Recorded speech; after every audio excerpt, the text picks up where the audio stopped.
မင်္ဂလာပါကျွန်တော်နာမည်ကတော့ THM Studio X ဒီမှာတော့ကျွန်တော်တို့တွေဘာလုပ်ပြသွားမှာလဲဆိုတော့ကျွန်တော်တို့သူများရဲ့ဆိုရင်သူတို့ရဲ့ YouTube account တွေကကျွန်တော်တို့တွေဒီမှာပေါ့နော်ကျွန်တော်ဒီလိုပုံဖြစ်နေလိမ့်မယ်အဲ့ဒါကိုကျွန်တော်တို့ဘယ်လို animation ပေါ့နော်အဲ့ဒါကိုဘယ်လိုလုပ်မလဲဆိုတော့ကျွန်တော်ပြပြသွားမှာဖြစ်ပါတယ်Okay အဲ့ဒါကိုကျွန်တော်တို့အရင်ဆုံးကတော့ကျွန်တော် Chrome လိုပဲပေါ့နော်ရပါကျွန်တော် browser ဖြစ်လို့ရှိရင်တော့ရပါအဲ့တော့ကျွန်တော် Chrome နဲ့ကိုအရင်ဝင်မယ် Okay ပြီးလို့ရှိရင်တော့ကျွန်တော်တို့ရိုက်ရှာလိုက်မယ်ပေါ့နော်ကျွန်တော်ရိုက်ရှာသလိုရိုက်ရှာပါအမနော်ဒီလိုလေးရိုက်ရှာလိုက်ပါအဲ့ဒါဆိုရင်ကျွန်တော်အဲ့ဒါကိုတစ်ချက်ထောက်လိုက်မယ် Okay ဒါဆိုရင်တော့ကျွန်တော်တို့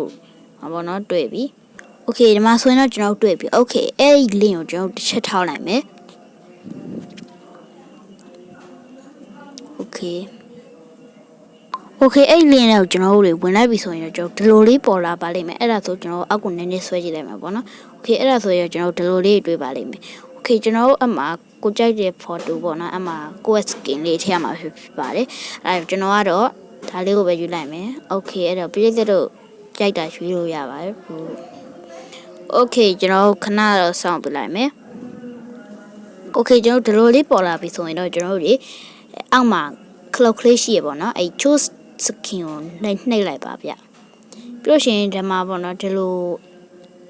အဲ့ပုံလေးကိုနှိပ်လိုက်မယ်ဒါဆိုရင်တော့ကျွန်တော် quest skill ကိုပေါ့နော် gallery တွေကပဲရွေးလိုက်ပါဗျ Okay ကျွန်တော်အမှကျွန်တော် skin ရွေးပြီးပေါ့နော် Okay အဲ့တော့ကျွန်တော် skin ရွေးပြီးဆိုရင်ဒီမှာဒီနာက download ဆိုတာလေးကိုနှိပ်လိုက်ပါဗျဖြစ်ပြီးတော့ download လို့နှိပ်လိုက်ပါပြီးရင်ကျွန်တော်တို့Okay အဲ့လိုတက်လာလို့ရှိရင်ကျွန်တော်ရပါပြီအားလုံးပဲ bye bye ကျွန်တော်ရဲ့ channel လေးကို like and subscribe ကလေးလုပ်ပေးခဲ့ပါအောင်ဗျအားလုံးပဲ bye bye